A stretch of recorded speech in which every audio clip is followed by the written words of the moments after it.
농업사회가 갖고 동반성장, 동반번영하는 산업사회가 왔다는 걸 모르는 거예요. 응? 이거 기가 막힌 것이죠. 그럼 아는 사람이 있냐? 아는 사람이 있죠. 프랑스 사람, 독일 사람, 영국 사람은 아니죠.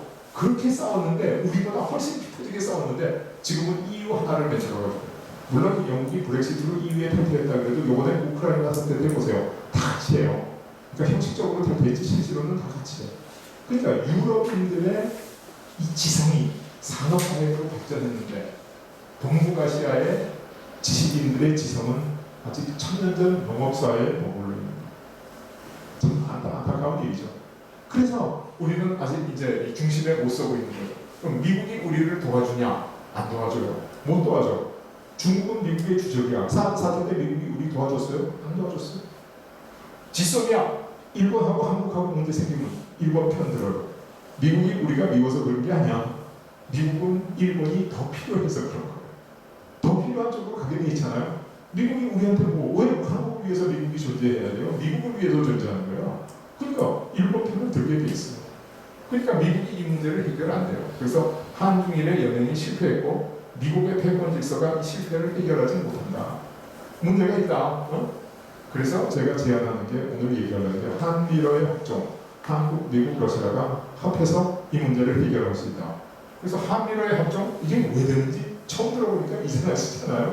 근데 이 한중일의 연행이 무너진 걸 한미러의 협정으로 다시 살려야 되겠다. 근데 어떻게 살릴 수 있느냐? 중국하고 미국 관계는 주적 관계입니다. 지금 중국이 앞으로 미국과 계속 대립해 나가는 이 관계가 앞으로 한 세기 유지될 거예요. 그러니까 팽팽한 긴장 관계에 있어. 그러면 미국하고 일본은 어떠냐? 엄청 관계가 좋죠. 미군이 해외에 주는 일본에 하는 게 제일 많이 하고 있어요. 그리고 미국하고 관계가 굉장히 좋아요. 근데 일본 사람의 가슴 속에는 뭐가 남아있죠? 원자탄이 두 방 남아있어요. 하고 러시아 적대 관계죠. 노일 전쟁 때부터 지금 북방선 그거 가지고 지금 아주 다투고 있어요. 그래가지고 이 북방선 때문에 막 원자탄을 쏘네 마네 요즘도 우크라이나 사태하고 관계가지고 이거 여러분 아시잖아요. 그러면 러시아하고 중국은 어떠냐? 지금은 미국하고 대립하느라고 좋은 관계를 유지하려고 그러죠. 그래서 같이 합동훈련도 하고 투자도 하고 많이 하는데 실제로 러시아 사람은 세계에서 제일 싫어하는 게 중국 사람이에요. 왜 그러냐? 이 러시아 사람들은 황화 현상을 무서워해요. 옛날에 몽고의 징기스칸이 러시아를 200년 지배하면서 혹독하게 지배를 해서 그때부터 유럽 사람들은 눈이 칼처럼 탁 찢어진 동양인을 보면 무서워요. 몽고한테 겁이 나가지고. 근데 이게 지금 중국 사람도 똑같은 동양인이니까 중국 사람을 싫어하는데 러시아는 국토가 1700만 평방킬로미터, 중국은 960만 평방킬로미터. 러시아가 중국의 2배는 채 안 되지만 한 배 반이 넘어요. 근데 중국 인구는 14억, 러시아 인구는 1억 4천만밖에 안 돼. 10분의 1이야. 중국 사람들이 슬슬 걸어서 러시아로 다 들어가면 러시아가 다 중국이야. 그러니까 러시아는 중국을 막아야 돼. 싫은 거야. 절대로 싫어. 그래서 지금 미국이 중국을 포위하는데 마지막에 가서는 러시아가 그 포위망에 가입한 것이다 라는 게 많은 학자들의 추측입니다. 지금은 좀 상태가 다르지만, 그래서 이 사강이 팽팽하게 대립하는 힘, 이게 원심력이에요. 이 사강의 대립이. 근데 이 사강의 대립의 원심력을 한반도를 중심으로 끌어들일 수 있는 구심력이 있으면 우리가 동북아시아의 운전자가 되고 조정자가 될 수가 있어요. 근데 한중일의 연행이 무너지고 나니까 그 힘이 없는 거예요. 근데 문재인 대통령은 계속해서 우리가 한반도의 조정자다 이렇게 얘기를 해. 아무도 콧방귀로 안 끼어요. 아무도 얘기 상대도 안 해요. 들은 척도 안 해요. 북한의 김정은도 상대도 안 해버려요. 그러니까 이거 한중일의 연행이 없어서 그런 거죠. 그럼 한중일의 연행을 살려서 한국이 진실적인 이 지도자가 되려면 어떻게 해야 되냐? 조정자가 되려면 한미러의 합종이 들어가야 된다는 거예요. 그럼 한미러의 합종? 왜 미국이 들어가? 우선 왜 한미야? 미국은 우리나라하고 정말 대단한 관계입니다. 우리가 독립운동에서 독립한 게 아니에요. 우리나라 독립운동, 상륙운동 다 제압되고 우리가 일정 치하에 있는데 미국이 원자탄으로 일본을 박살을 내는 바람에 우리가 독립을 한 거예요. 거기다가 6.25 때 우리나라 완전히 적화됐어요. 미국이 인천 상륙 작전하면서 우리나라는 지금 공산주의 국가 치하에서 지금 상승을 해요. 그리고 우리나라가 구호물자, 미국의 구호물자 받아서 살았어요. 제가 어렸을 때는 수요일 날이 제일 좋은 날이에요. 학교 가면 미제 분유, 가루 우유, 그게 오래돼서 아마 유통기한이 지나서 덩어리가 된 게 있어요. 그거를 우리한테 나눠줬는데 그거 진짜 신나는 날이에요. 그게 우리가 먹을 수 있는 최고의 영양식이었어요. 그리고 학교 앞에서 꿀꿀이죽을 사 먹었어요. 여러분 꿀꿀이죽이 뭔지 잘 모르시죠? 미군 부대의 잔반을 쓸어 넣어서, 요새 우리가 카페테리아에 잔반 다 동물 사료로 쳐요. 그거예요. 근데 그 꿀꿀이죽을 먹으면 우리는 평소에 1년에 한두 번 먹을 수 있을까 말까 햄, 소세지 덩어리가 막 들어있어. 어머니가 뭐 집에 있으면 생일날 하고 소풍 가는 날 외에는 달걀을 못 먹을 때예요. 그거 얼마나 좋아. 근데 가끔 말보로 담배꽁초가 거기 섞여있지. 그냥 장난이니까. 근데 우리는 월남에서 미국과 함께 싸웠고, 그리고 함께 번영했어요. 그러니까 미국이 해외에 파병한다는 명분이 민주주의를 심고 경제를 번영시키겠다. 근데 미국이 가서 민주주의와 경제 번영이 된 게 지구상에 단 한 군데도 없어요. 오직 한 군데 성공한 게 한국이에요. 미국이 한국을 그런 면에서 서쪽에 열립니다. 그래서 미군의 최대 단일기지 컴포트 우리 평택에 있죠. 지금 문재인 대통령 때 한미 관계가 제일 나쁘다 그러는데 이만큼 나쁘면 앞으로는 훨씬 더 좋아질 거다 이렇게 생각하고 있습니다. 그래서 한미 관계는 좋아야 되는데 미국은 무시무시하게 강한 나라예요. 미국은 중국 경제력이 세계를 압도하고 있어요. 근데 많은 사람들이 조금 있으면 중국이 미국을 앞서, 그거는 그래프의 수치를 보면 앞서죠. 근데 중국은 실제 가용한 돈은 별로 없어요. 왜냐하면 14억을 매겨 살려야 되니까 일단 입히고 매기고 하는 돈 쓰고 나면 별로 투자를 못해요. 근데 미국은 엄청나게 많죠. 그래서 중국이 미국을 경제력으로 따라가다 아직 먼 얘기입니다. 잘 모르는 사람은 몇 년 후에 중국이 미국을 앞설 거야. 성장률 가지고 그래프 그려서 그 사람은 경제를 잘 모르는 사람이 그런 얘기를 하는 거예요. 거기다가 군사력, 영국이 세계를 지배하는 원리를 2+3 스탠다드, 대영 제국의 해군은 2등국의 해군과 3등국의 해군이 합쳐서 연합해서 척도를 얻어도 언제든지 박살낼 수 있다. 이게 2+3 스탠다드라는 대영 제국의 세계 제패의 원리인데, 미국은 현재 저 그래프 너무 길어서 적어놓은 거예요. 미국의 군사비는 2등부터 10등까지 다 합쳐도 안 돼요. 2+10 스탠다드. 미국의 군사력 진짜 압도적입니다. 몰라서 그렇지 정말로 대단한 나라예요. 거기다가 세계 500대 기업 중에 상위 10개 전부 미국 기업입니다. 이게 어디서 나오냐? 월스트리트의 자금력과 실리콘밸리의 기술력으로 나옵니다. 이 월스트리트, 세계 돈을 제일 많이 갖고 있고 기축통화를 갖고 있고 대단한 나라죠. 거기다 실리콘밸리의 모든 첨단 기술이 다 있어요. 그래서 미국 없이는 안 돼, 아무것도. 미국과 손잡지 않고는 될 수 있는 게 지구상에 없습니다. 한국 사람들만큼 일본을 우습게 하는 사람이 없다, 이런 얘기 많이 들으셨죠? 그런데 한국 사람이 일본을 우습게 하는 것보다 한국 사람이 미국을 우습게 하고 있어요. 왜? 미국은 진짜 위대한 나라고 거대한 나라고 이런 나라인지 우리가 지금 이해를 못하고 있어요.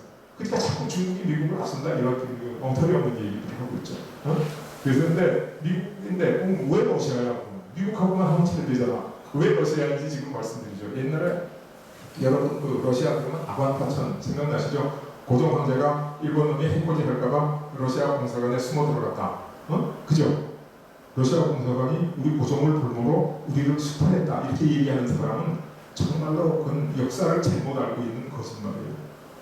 고종이 영국 공간에 나 좀 숨겨줘 거절당했어요. 프랑스 거절, 다른 나라가 다 거절했어요. 6번 거절당하고 7번째 러시아가 받아준 거예요. 무슨 말인지 아시겠어요? 그러니까 정말 한심한 얘기죠. 그런데 이때 조선의 경제는 농업 경제, 러시아의 경제는 산업 경제. 그러니까 러시아가 조선의 광산물, 임산물, 목재 이런 거 다 수탈해가던 시절이에요. 그래서 저는 농업 경제를 잡혀먹는 경제, 피식 경제, 산업 경제를 잡아먹는 경제, 포식 경제 이렇게 부르죠. 근데 지금 어떻게 돼 있냐? 한국은 세계에서 가장 강력한 포식 경제가 되어 있어요. 한국의 제조업 세잖아요. 반도체 세계 1위, 조선 세계 1위. 와, 한국 대단한 나라예요. 등치는 작지만은. 근데 러시아는 그 사이에 어떻게 되냐? 산업이 완전히 다 없어지고 석유, 가스, 밀 이런 거 팔아서 먹고 사는 피식 경제가 되고 있어요. 그러니까 우리는 일본하고 협력을 하기가 어려워. 왜? 일본하고는 모든 면에서 경쟁자니까. 중국 앞으로 더 힘든 경쟁자니까. 미국 전방위 경쟁자니까. 러시아 아무것도 경쟁할 게 없어. 우리가 있는 건 러시아가 없어. 러시아가 있는 건 우리가 없어. 누이 좋고 매우 좋은 관계야. 너무너무 좋은 관계예요. 그러니까 러시아 외에는 선택의 여지가 없는 거예요. 경쟁이라는 것은 곧 적대적인 관계가 됩니다. 선의의 경쟁? 그거는 잠깐이에요. 그러나 선의의 경쟁은 승자와 패자가 결정되는 게 경쟁이에요. 선이라는 건 없어요. 승리와 패배가 있을다는 거지. 근데 한국과 러시아 관계는 이렇다는 거죠. 자, 그런데 이 러시아가 어떤 나라냐? 지금 한국에서 유럽으로 가려고 그러면 이 적도를 지나서 스웨즈 문화 지나가 먼데 북한으로 가면 금방 가요. 7,000km가 가까워. 한 3분의 2밖에 안 돼, 거리가. 근데 지금까지 저거 왜 안 가냐? 얼어서 못 갔어요. 지금 지구온난화가 와서 녹아내리고 있어. 앞으로 5년에서 10년 이내에 완전히 상용화돼요. 저거를 우리가 선점하면 우리는 세계 중심 국가로 발돋움할 수 있는데 저게 어디냐? 전부 러시아의 영해예요. 그러니까 한국과 러시아가 협력하지 않으면 저걸 할 수가 없어. 북극 항로를 개척할 수가 없어. 응? 저게 인류 역사의 마지막 나온 길이에요. 왜냐하면 원래 인류 문명의 중심이 아시아에 있거든요. 동북아시아에. 그러니까 세계 4대 발명품이 여기서 다 나왔죠. 그랬는데 상업혁명이 생기면서 유럽 사람들이 이 아시아에서 향신료, 도자기, 차 이런 거 무역을 하면서 세상의 중심이 서서히 서쪽으로 옮겨가기 시작했어요. 그래서 유럽이 부흥하기 시작한 거예요. 이건 시작이에요.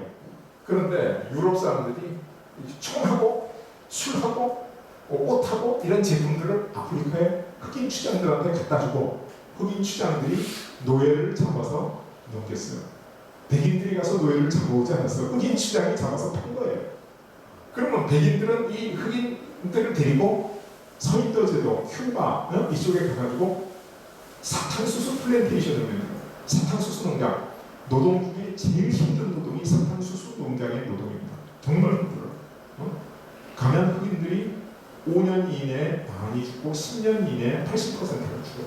이러다 죽는 거야. 결혼해서 사는 거 애 낳고 그게 아니에요. 저기 소모품이에요. 사탕수수가 그만큼. 그러고 나서 이 설탕을 유럽으로 갖고 가는 게 삼강무역. 이 삼강무역가가 원래 이 동방무역이 면직무역으로 바꾸면서 유럽에서 산업혁명이 일어나. 그래서 이 동양은 완전히 서양의 식민지를 전락해버려요. 이게 산업혁명이에요. 근데 이제 지구는 마무냐? 생각할 데가 없어. 남아있는 마지막 길, 이게 북극항로예요. 이 북극항로를 중심으로 3차 산업혁명이 일어난다라는 게 이제 제 주 연구 내용이고 그렇죠. 미국이 지금 저렇게 발전한 게 어떻게 시작되냐 이렇게 얘기를 해도 과언이 아니에요. 왜냐하면 프랑스하고 스페인은 피레네 산맥으로 박혀 있고 남쪽에 알프스 산맥이 있어가지고 전쟁을 잘 못해요. 전국 쪽에 있는 세 나라는 끊임없이 전쟁을 합니다. 서기 천년경에 프랑스 북쪽의 노르만디공 윌리엄이 영국 정벌에 들어갑니다. 그래서 영국을 전부 정벌하고 정복왕 윌리엄 1세로 등극한 그 영국이 오늘날의 영국입니다. 그래서 그때부터 정복왕 윌리엄 1세가 정복한 영국과 프랑스 사이에 100년 전쟁이 시작됩니다. 그래서 100년 전쟁 이래 지금까지 몇 번 전쟁을 했냐? 전쟁사에 이름이 나오는 큰 전쟁을 19번 했어요. 근데 3번은 식민지에서 했어요. 그래가지고 실제로는 16번을 했어요. 16번 영국과 프랑스가 전쟁을 했는데 그 영국과 프랑스의 전쟁터가 어딘가 보면 거의 전쟁터가 프랑스예요. 그 얘기는 뭐냐면 프랑스가 영국의 침략을 받았다 그런 거 아닙니까? 임진왜란, 일본이 우리한테 와서 전쟁에서 우리가 피해를 입었죠. 일본이 쫓겨가서 전쟁에는 우리가 이겼다 이렇게 말할 수는 있지만 일본이 돌아갔으니까 하지만 실제로 피해자는 우리 아니에요. 근데 영국은 프랑스의 반이 안 돼. 인구는 3분의 1도 안 됐어요. 근데 항상 전쟁터는 프랑스예요. 영국 사람은 힘이 세고 강하고 프랑스 사람은 좀 힘이 없나 그렇잖아요. 그거를 지정학이라고 부릅니다. 섬나라는 모든 국력을 해군에 쏟아서 해군이 강하고 이 연안국, 바다를 끼고 있는 연안국은 내륙에서 전쟁을 해서 서로 쳐들어오니까 육군이 강하죠. 그러니까 영국군은 프랑스에 가서 조금 사다 안 되면 돌아가요. 근데 프랑스의 철갑기병들은 노고해을 거둘 수가 없는 거예요. 그래서 크고 인구도 많은 나라가 작은 나라의 침략을 받는다. 이게 지정학의입니다. 지정. 그럼 프랑스하고 독일하고는 어떠냐? 독일은 프랑스보다 작아요. 인구도 작아. 그러니까 평소에는 프랑스하고 좋은 관계를 유지하다가 독일이 옆에 있는 폴란드, 체코, 슬로바키아, 오스트리아 그거 점령해서 등치가 커지면 힘이 생기면 밀고 내려가고 그래요. 그러니까 독일의 침략을 또 받아. 세계제 1차 대전, 세계제 2차 대전 다 침략을 받았어요. 그러니까 유럽 역사에서 보면 프랑스는 지정학적 저주를 받을 나라다. 섬나라하고 내국가 사이에 끼어있는 연안국은 그게 양쪽의 침략을 받으니까 지정학적 저주다 이렇게 얘기할 수 있죠. 그런데 동북아시아를 볼 것 같으면 한국은 일본과 중국 사이에 끼어있어요. 프랑스는 영국보다 인구가 3배나 많은 나라인데 임진왜란 때 일본 인구가 우리나라 조선 인구의 2배가 많았어요. 15만 대군이 밀려왔는데 조선 군대 다 합쳐서 4만 8천 명밖에 없었어요.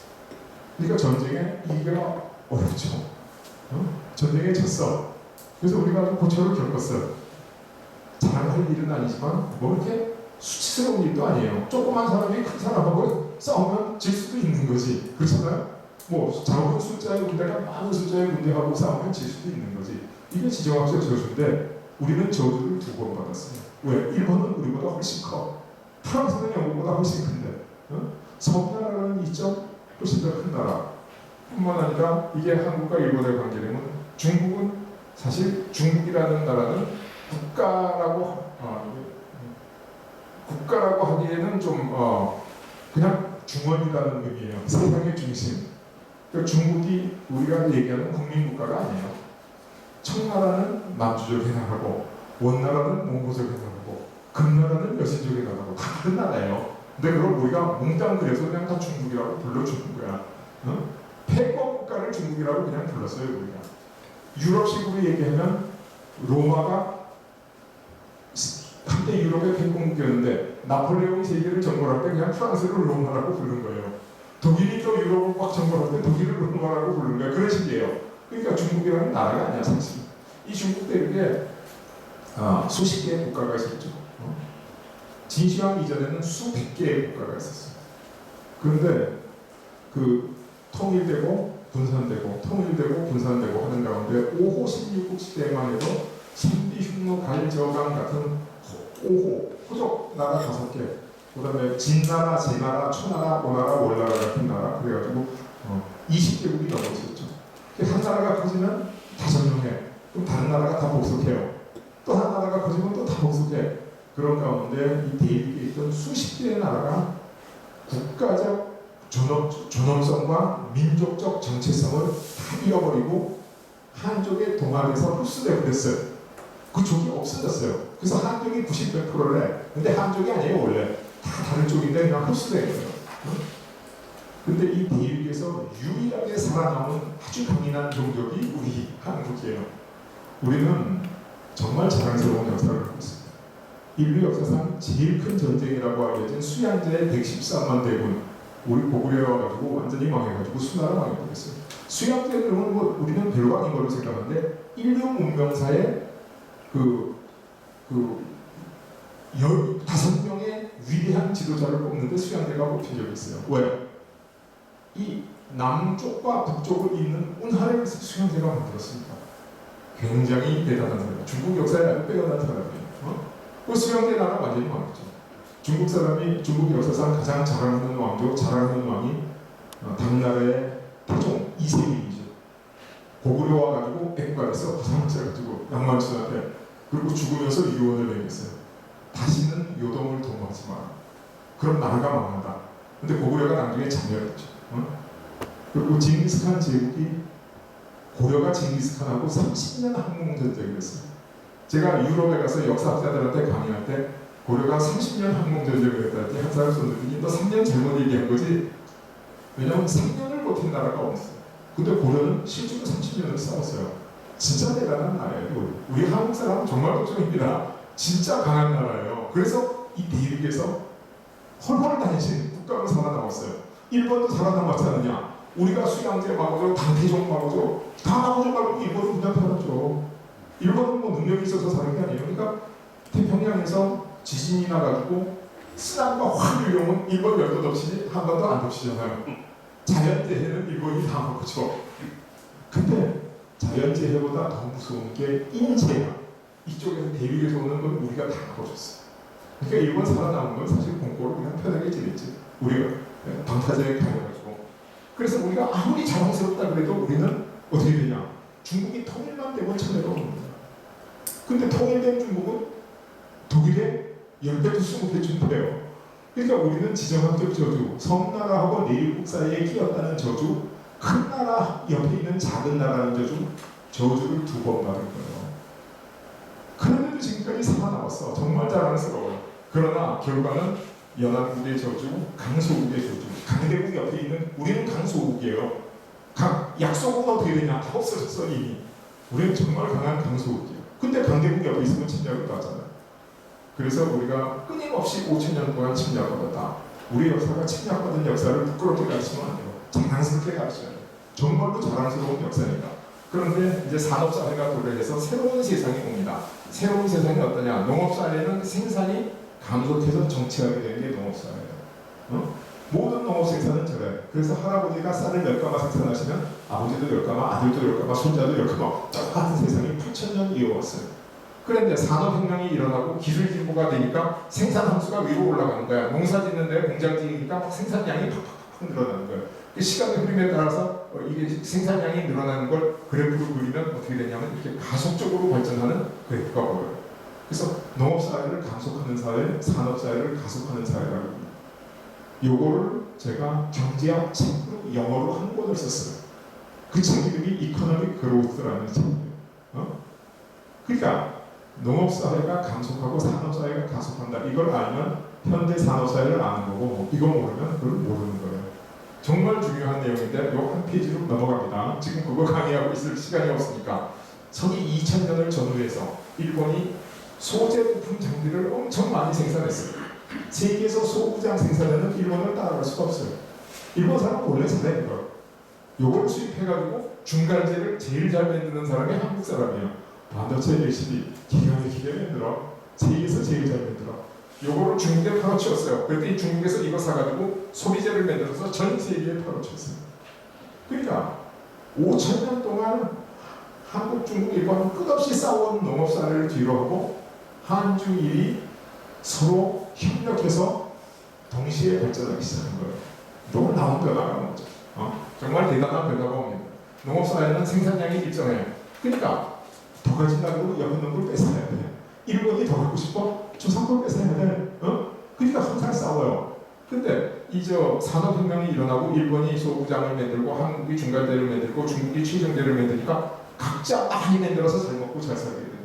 그래서 이 농업사회를 원교 근공의 시대, 멀리 가서 땅을 못 뺏잖아요. 옆에 땅을 뺏어야지. 그러니까 가까이 있으면 친구가 아니라 적이에요. 땅을 뺏어야 되니까.